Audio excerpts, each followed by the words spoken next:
It's takeover time. What's up, guys? Thanks for joining us on NBA G League Ignite Takeover. I'm Mike Davis. And I'm Gianna Hearn. Coming up, we're hearing from Ignite General Manager Anthony McClish. And later on, Inside Look, take a look at prospecting Pate. That's coming up. Plus, a modest Buzelis bobblehead. But first, we're talking NBA mock drafts. Now, as the Ignite's top 4 guys look to break into the association, Gianna, let's take a look at the latest mock draft from Bleacher Report and Jonathan Wasserman. So Wasserman mocked it out. He has Ron Holland going 4th overall to the Charlotte Hornets, liking how he's going to fit alongside LaMelo Ball and Brandon Miller. Gianna, we're going to break down each player one by one. Let's first start with Ron. So going 4th overall, knowing what we know, plus how he was such a highly touted guy coming into the season, at the end of the day, would 4th overall be a success or a failure for Ron Holland? I mean, for any of the Ignite guys to get drafted in a lottery position would be a success for any of them. Now, for Ron, obviously he was touted as maybe the top draft pick coming into this season, but I think just being drafted is a success for him. Top 5, I think, would be success for Ron.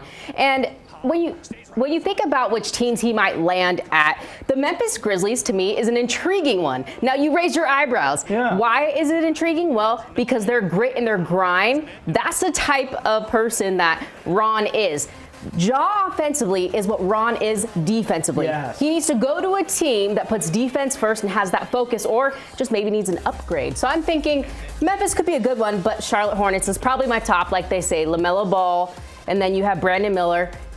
Ron doesn't need to be the offensive guy right off the bat. He needs to play lockdown defense and then continue to grow. All right. I love both of those options. Okay, so now at number 8, he has the Houston Rockets selecting Modest Buzelis. Perhaps a surprise because the Spurs at number 7 are passing on a guy, and it seems like Modest, San Antonio, that sounds like a pretty good fit, but do you think Modest might be going even earlier than number 8? I think this draft is wide open because it's all situational, and you never really know what the front offices really want. You know, they keep their cards close to their chest because they need to get their guy. I do think he'd be a good fit for San Antonio because he's a high character guy, which is who they look for, and they're going to find that out during their interviews that they do.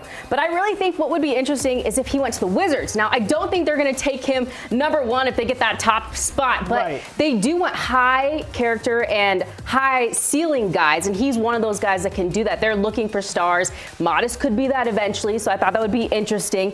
The Bulls would be cool, because that's where he's from. So they've been wanting to rebuild for a while. Would they take a hometown kid? I would love to see a hometown kid in Chicago. Plus, that's my favorite city. All right, next up. Wasserman has Ethan Almansa dropping to the 2nd round to the Sacramento Kings. Do you really see him dropping out of the 1st round? I do, because I don't think that the national media, how they've played this, have come out to enough Ignite games to know what Ethan Almansa is all about. So, you know, in a mock draft, for him to fall down that far, to me, isn't that surprising. But the scouts that have come, they have seen what he can do. What he has to prove is that he can carve a niche out for himself. He hasn't been able to do that on this Ignite team because of all the injuries. He's been, you know, filling in on different parts. But I think if he were to go to a team like the Warriors, he's known as one of the highest IQ players. So you have to go to a team that has high IQ to really see how well he plays. He has that winning spirit. Now, the Warriors don't have a pick right now from what we've seen, so they have to trade up to get him. But I really would love to see Almansa in a spot like the Warriors. See, I like that a lot. All right, and lastly,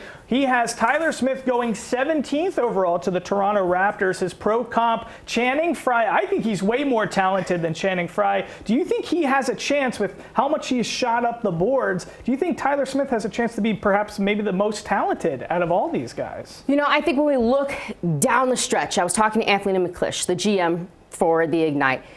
I think down the stretch, we might see Tyler be something we didn't see here, which he's a consistent shooter. He has, you know, freak size, but I think he could really, once he gets his IQ up, be a big rotational player on an NBA team. I definitely agree with you there. You know, I'm looking at my notes as to where I think he would land. He could land anywhere because every team wants a big that can shoot, it can stretch the floor. Now, these last several games, we saw Tyler, he didn't shoot as well as he had, but he's had almost 60 plus threes this season, and he's really showcased that he can be a stretch big on any team. So maybe he should go to somewhere like the Jazz. I think that would be a good one because coach will be able to help him, teach him some IQ. The Kings, maybe. I'm not sure. Okay. I think every team, like you said, always wants a stretch big. Now, Tyler Smith, like we said, has definitely shot up the draft boards. This sharpshooting big man has demonstrated just what the GMs and scouts want to see at the next level. Tyler sat down with G League host Jeffrey Key for an interview. Take a look. We're here with Tyler Smith on G League Ignite. Tyler, appreciate you joining me, man. Yep, thank you for having me. Absolutely. So, Tyler, the season's coming to an end. A pretty good season for you individually. What are your thoughts looking back on it? My thoughts looking back on it, this was the best decision I could have made. This season went over what I expected. Had a pretty good season this year. Absolutely, absolutely. And Tyler, looking back too, what were your goals at the beginning of the season, and do you feel like you've accomplished all of them? Yeah, I feel like I accomplished every goal I've set, except for getting drafted so far. Like I said, I wanted to show people that I'm still one of the top players in my class. I did that. So I could compete at a high level, which is the G League right now. Well, I did that. Also, just show I can compete with some of the best players in our class, which is on our team too. Not like as like a competition thing, but like just so I can hang with them on our team, and I feel like I proved that also. So I mean, everything that I set out to do for myself, I accomplished it. So now just ready for June to get drafted. Yeah, absolutely. And you talked about just the amount of talent that was on this team. Yeah. Modest, Ron, London, Babacar, Cherry. Talk about those battles that you guys went through every day. Yeah, it was very competitive every day. Ethan too. Ethan too, right. That's my main matchup. Forget Ethan, right? Yeah, that's my main matchup in practice. Me and Ethan be going at it a lot. We've been going at it for the last 3 years. OTE practices, getting each other better. So I mean, yeah, all of us competitive and just want it. For sure. And who was the vet on the team, whether it's a vet or a coach, that really kind of like took you under the wing and kind of showed you the ropes of how it is to be a pro? I'll say John Jenkins. He'll lead by example. He'll come in early. He'll lift, and he's 33 years old. Like, he's doing all the extra stuff, icing after practice, staying after practice, shooting. So I feel like he showed me what it takes. How much do you think about the actual draft night and being there and everything like that? Yeah, I mean, that's one of my biggest goals, just getting invited to the draft. One of my goals I set this whole year was to be top 20, but I mean, at this point, it's just where I want to fit, like where I fit at on the team. So at first it was just I want to get drafted a certain number, but now I started realizing like it don't matter what number, it's just the team you go to. Cause like guys like Keontae George, drafted 16, he doing real good on his team right now. So I mean, it just fit. So.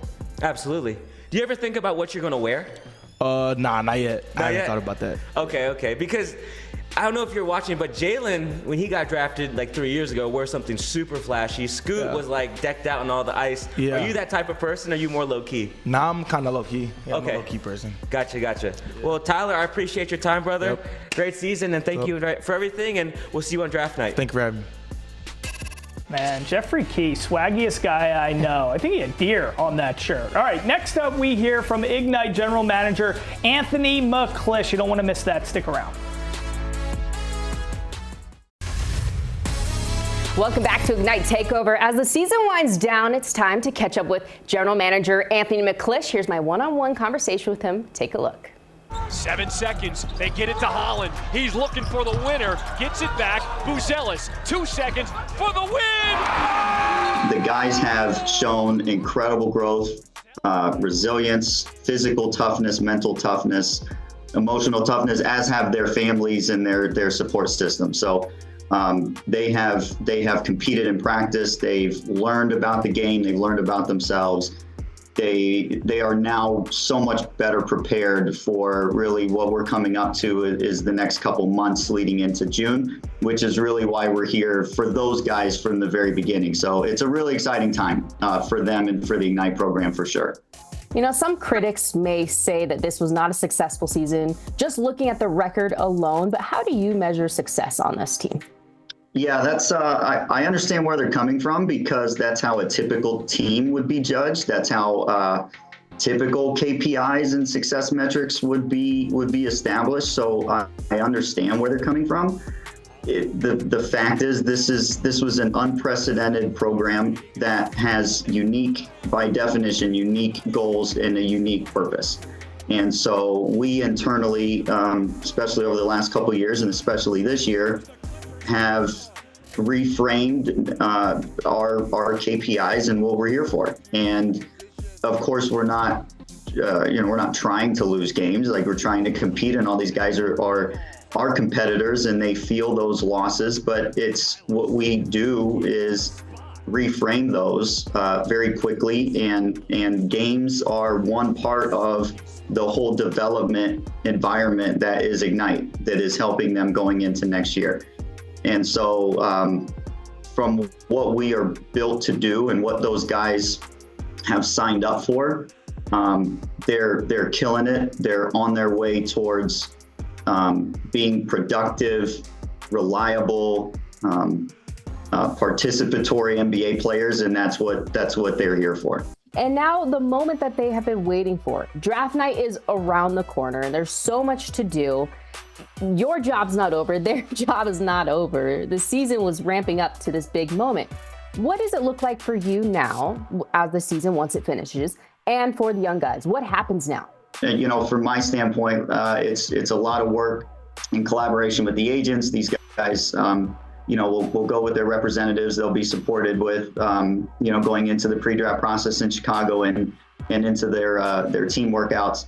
And then just using the people that I have in my network and what I used to do to be able to message and to paint a clearer picture for these scouts and these evaluators, because they're obviously not allowed to talk to the players while they're drafted ineligible technically with us. And so now they're going to come into a time where they're going to get to interview them and invite them in to their homes at their practice facilities. And so, they'll have their information from what they've observed and what they've gathered. And my role is to help kind of guide that as much as possible and paint a clear picture to hopefully then for the player find the best fit for them. Because if teams have incomplete information or inaccurate information, that doesn't help anybody. We want to see our guys get to places where there's clarity of purpose and there's teamwork and there's collaboration with the team. And that's a big part of what my next couple months will be, to help both the players and the agents on that side, but then also help the teams make sense of what they've seen over the last couple months. These Ignite players have been through a lot, and you've seen it now. This is not your first season. You've seen several drafts. What is your advice to these young guys as the draft night is coming around? What are you telling them in preparation of just maybe the mental side of it, or just any words of encouragement that you might give them? You want to just take in everything, all the lights, all the sounds, all the hugs, all the, the handshake, the pictures.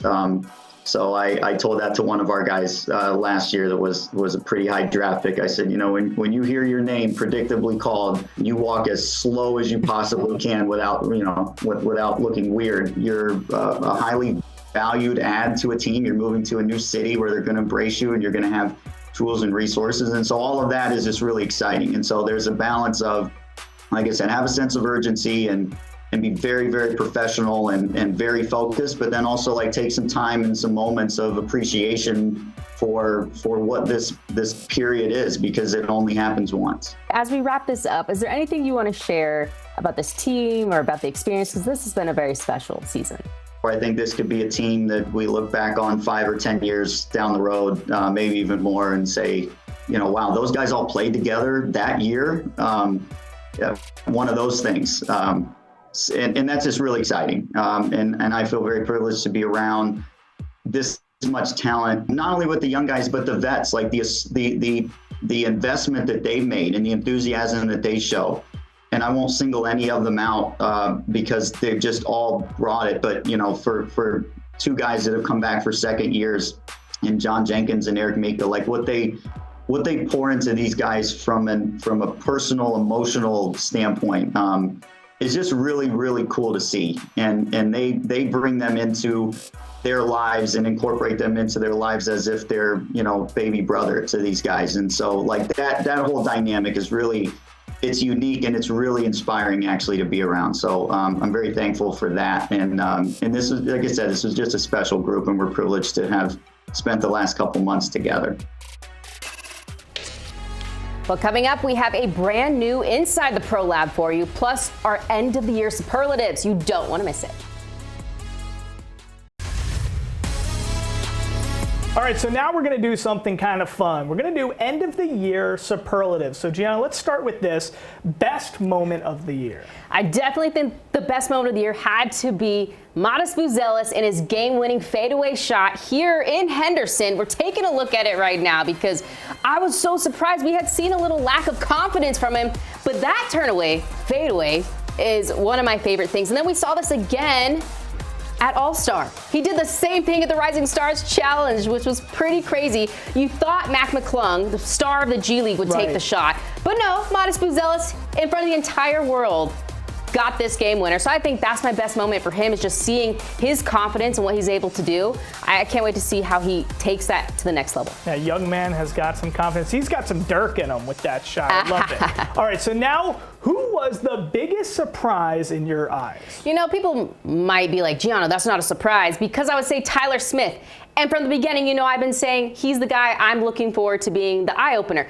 But what was crazy to me was how consistent he was. I didn't expect him to shoot as well as he did. That's why he's my biggest surprise, is because when you think of who has been calm and collected and consistent, it's been Tyler Smith, and I did not expect that, alongside our veteran, John Jenkins. But if I'm comparing him to John Jenkins, you know that I really mean consistency. Oh yeah, 100%, especially coming off the bench as a six-man. Okay, and last question for you.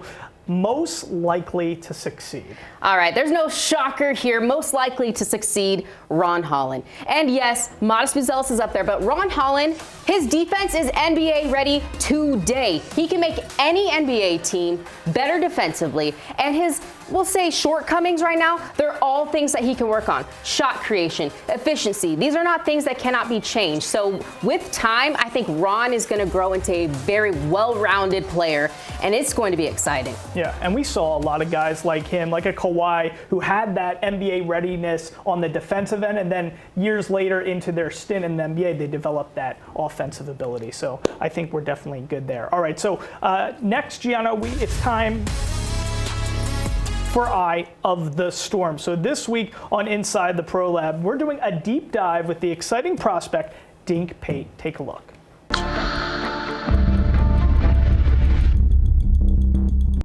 Hi, I'm Dink Pate. I'm from Dallas, Texas. I am a point guard. What's up, bro? I like that hat you got on. Appreciate it. Cowboys fan. Yeah, Cowboys fan. You Cowboys? Oh yeah. Oh yeah. I do. I like it. That's the only thing I do. I trick or treat. I ain't never dressed up. You just show up? I just show up and trick or treat. I need to dress up though. This is gonna be my first year. Yeah, I love candy. Like, I just want candy. Let's get us one tonight. See if we can sneak us one. Forward kid right here.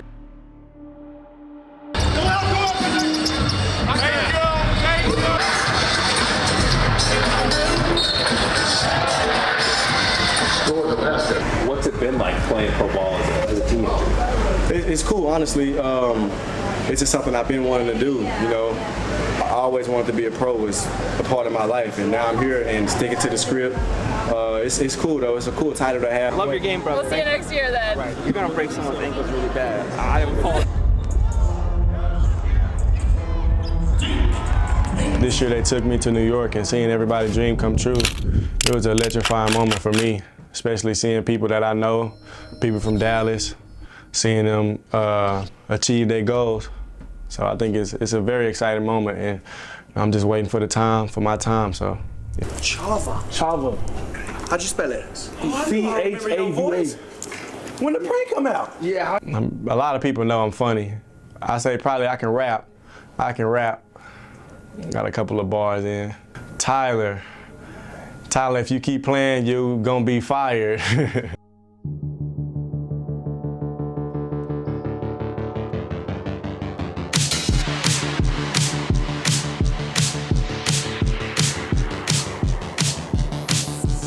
Oh, he's still finding. Speak too fast. Everybody knows it.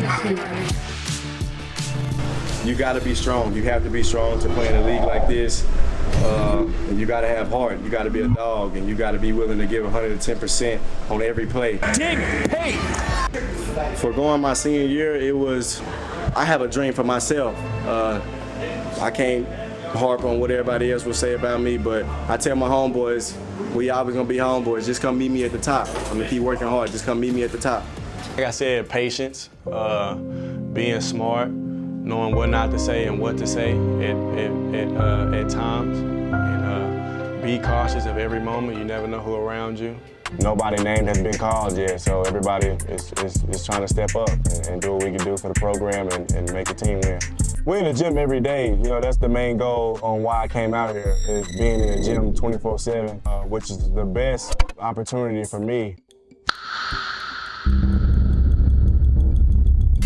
Excited to see what that young man does. All right, so you know you want it. Next up, we're telling you how you can have it. It's the Modest Buzelis bobblehead. Info on that after the short break. Well, if you're into collectibles, you're not going to want to miss this. Get the Modest Buzelis bobblehead this Saturday at the Dollar Loan Center. 7 p.m. start. For tickets, visit ignite.gleague.nba.com/single game tickets. All right, and there's still time to take in the NBA right here in your own backyard in Henderson. There's 4 games left on the schedule. The next 3 games all being at the Dollar Loan Center. So there's 2 right now against the Salt Lake City Stars this Friday and, of course, Saturday with the bobblehead. Then on March 25th, the South Bay Lakers come to town. And then the last game on March 28th, the Ignite face-off against the Ontario Clippers in Canada. Exciting stuff. It's going to be pretty interesting. The Ignite's next game on the Silver State Sports and Entertainment Network is Friday, March 22nd at 7 p.m. You can watch that on channel 5.2 over the air and Cox Cable channel 125. All right, it's great stuff. Real quickly, more realistic bobblehead, Modest or London? Well, if you guys saw the London Johnson bobblehead, I would say it's London, specifically because of his hair. They did his fro nice. All right, I got to get my hands on at least this Modest Buzelis one. Guys, that's it from us on G League Ignite Takeover. We'll see you next time.